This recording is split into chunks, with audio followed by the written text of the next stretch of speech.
Assalamualaikum warahmatullahi wabarakatuh. Saya di sini akan menjelaskan tugas individu saya dengan mata kuliah Sistem Operasi dengan materi Arsitektur Komputer. Izinkan saya di sini memperkenalkan diri saya. Nama saya Adinda Aulia Putri dengan NPM 50423048 dari kelas 2IA24. Saya di sini akan menjelaskan apa itu arsitektur komputer. Sistem komputer yang menggambarkan bagaimana perangkat keras, hardware, dan perangkat lunak, software, bekerja sama untuk menjalankan berbagai tugas komputasi. Istilah ini merujuk pada perencanaan dan perorganisasian komponen utama komputer, termasuk unit pemrosesan pusat, yaitu CPU, memori, sistem input atau output, serta jalur komunikasi data antar komponen. Arsitektur komputer menentukan kemampuan, efisiensi, dan performa dari suatu sistem komputer dan sangat mempengaruhi bagaimana perangkat lunak berinteraksi dengan perangkat keras. Selanjutnya, ada arsitektur komputer, ada tujuannya. Yang pertama, menentukan struktur sistem komputer. Arsitektur komputer bertujuan untuk merancang struktur logis dan fisik dari sistem komputer. Ini mencakup bagaimana komponen seperti CPU, memori, dan I/O berinteraksi dan bekerja sama. Selanjutnya ada mengoptimalkan kinerja sistem. Tujuannya adalah menciptakan kinerja yang optimal baik dalam kecepatan pemrosesan, efisiensi energi, maupun kapasitas pemrosesan data. Selanjutnya ada manfaat arsitektur komputer. Yang pertama, efisiensi kinerja komputer. Dengan desain arsitektur yang tepat, komputer dapat bekerja lebih cepat dan hemat daya, terutama untuk aplikasi berat seperti gaming, desain grafis, AI, dan software. Selanjutnya, ada kompatibilitas software dan hardware. Arsitek komputer yang baik menjamin kompatibilitas antara perangkat keras dan perangkat lunak sehingga sistem stabil dan mudah dikembangkan. Selanjutnya ada komponen utama arsitektur komputer. Arsitektur komputer umumnya terdiri dari 3 komponen utama, yaitu ada unit kontrol atau kontrol unit, unit aritmatika dan logika yaitu ALU, serta memori utama. Ketiganya berada dalam CPU dan bekerja secara terintegrasi. Unit kontrol berfungsi mengarahkan operasi sistem komputer berdasarkan instruksi dari program. ALU bertugas menjalankan proses aritmatika seperti penjumlahan, pengurangan, dan logika seperti AND or NOT. Sementara itu, memori utama menyimpan data dan instruksi yang sedang diproses. Di luar CPU, komponen lainnya mencakup perangkat input atau output dan media penyimpanan eksternal. Selanjutnya ada arsitektur von Neumann. Adalah sebuah desain sistem komputer yang dikembangkan oleh ilmuwan matematika dan komputer ternama John von Neumann pada tahun 1945. Model ini menjadi dasar utama dari kebanyakan komputer modern yang kita gunakan saat ini. Ciri khasnya dari arsitektur ini adalah penyimpanan bersama antara data dan program instruksi dalam memori utama yang sama, yaitu RAM. Artinya baik perintah-perintah yang harus dijalankan oleh komputer maupun data yang akan diproses disimpan dalam lokasi fisik memori satu kesatuan. Selanjutnya ada kelebihan dan kelemahan arsitektur von Neumann.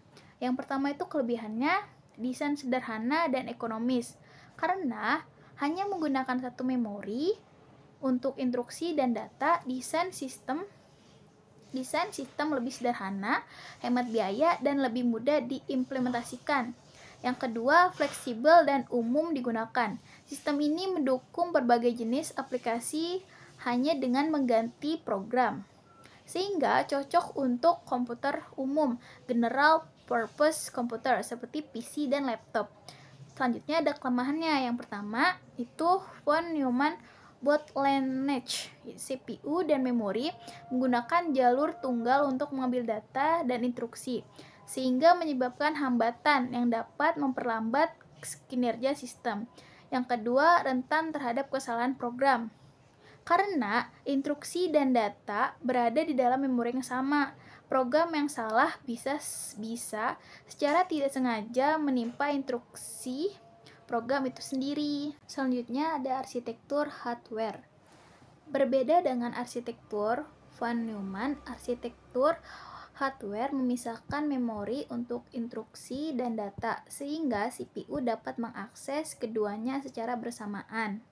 Hal ini meningkatkan efisiensi dan kecepatan eksekusi program. Arsitektur hardware sering digunakan dalam sistem tertanam, embedded system, dan proses digital sinyal DSP. Meskipun lebih kompleks dalam desain dan implementasi, pendekatan ini cocok untuk aplikasi tinggi dan pemrosesan paralel. Ada kelebihan dan kelemahan arsitektur hardware. Yang pertama, kelebihannya: 1. Akses instruksi dan data secara paralel. Karena arsitektur hardware memiliki memori terpisah untuk instruksi dan data, CPU dapat mengambil instruksi dan data secara bersamaan, sehingga meningkatkan kecepatan eksekusi program dan efisiensi sistem. Yang kedua, lebih aman terhadap kerusakan data. Dengan pemisahan antara memori, instruksi, dan data, risiko instruksi program tertimpa oleh data, seperti yang bisa terjadi di arsitektur von Neumann, menjadi jauh lebih kecil, sehingga sistem lebih stabil dan andal. Yang selanjutnya itu kelemahannya. Yang pertama, desain lebih kompleks dan mahal, karena membutuhkan 2 jalur memori terpisah dan pengolahan ganda. Desain perangkat kerasnya lebih rumit, sehingga bisa meningkatkan biaya produksi. Yang kedua, kurang fleksibel untuk komputer umum. Arsitektur ini kurang cocok untuk komputer general purpose karena pembagian memori tetap antara instruksi dan data dapat membatasi fleksibel dalam pengembangan perangkat lunak. Selanjutnya ada set instruksi. Instruction Set Architecture atau ISA adalah bagian penting dari arsitektur komputer yang mendefinisikan kumpulan perintah instruksi yang dapat dijalankan oleh prosesor. ISA menjadi antarmuka antara perangkat lunak dan perangkat keras. Ada 2 jenis utama ISA, yaitu CISC, Complex Instruction Set Computing, dan RISC, Reduced Instruction Set Computing. Yang pertama itu ada CISC, memiliki instruksi yang kompleks dan banyak, sedangkan RISC menekankan pada jumlah instruksi yang sedikit namun efisiensi. Prosesor modern banyak menggunakan pendekatan RISC karena keunggulannya dalam kecepatan dan efisiensi. Selanjutnya ada bus sistem dan jalur data. Dalam arsitektur komputer, komunikasi antara komponen terjadi melalui bus sistem. Bus adalah jalur komunikasi yang menghubungkan CPU, memori, dan perangkat I/O. 3 jenis bus utama adalah bus data, bus alamat, dan bus kontrol. Bus data membawa informasi yang sedang diproses, sedangkan bus alamat menunjukkan lokasi memori, dan bus kontrol membawa sinyal kontrol untuk sinkronisasi operasi. Kecepatan dan lebar bus mempengaruhi kinerja keseluruhan komputer, terutama dalam transfer data berkecepatan tinggi. Selanjutnya ada kinerja dan efisiensi sistem. Kinerja sistem komputer ditentukan oleh banyak faktor, terutama arsitektur CPU, frekuensi clock, jumlah inti atau cores, ukuran change, serta arsitektur memori. Efisiensi arsitektur komputer juga sangat ditentukan oleh kemampuan paralelisme, people learning, dan kemampuan prediksi cabang. Teknik seperti supercluster, out of order execution, dan multi-threading digunakan untuk meningkatkan jumlah instruksi yang dapat diproses dalam satu siklus clock. Jadi, kesimpulan dari semua materi tadi, arsitektur komputer adalah fondasi utama dalam perancangan dan pengoperasian sistem komputer modern.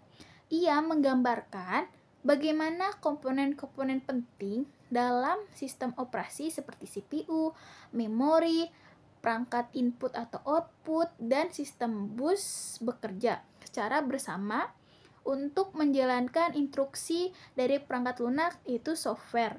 Arsitektur komputer tidak hanya mencakup struktur fisik perangkat keras, tetapi cara kerja logis di balik eksekusi program, pemrosesan data, serta komunikasi antar komponen. Mungkin sekian dari presentasi tugas saya. Kurang lebihnya mohon maaf. Assalamualaikum warahmatullahi wabarakatuh.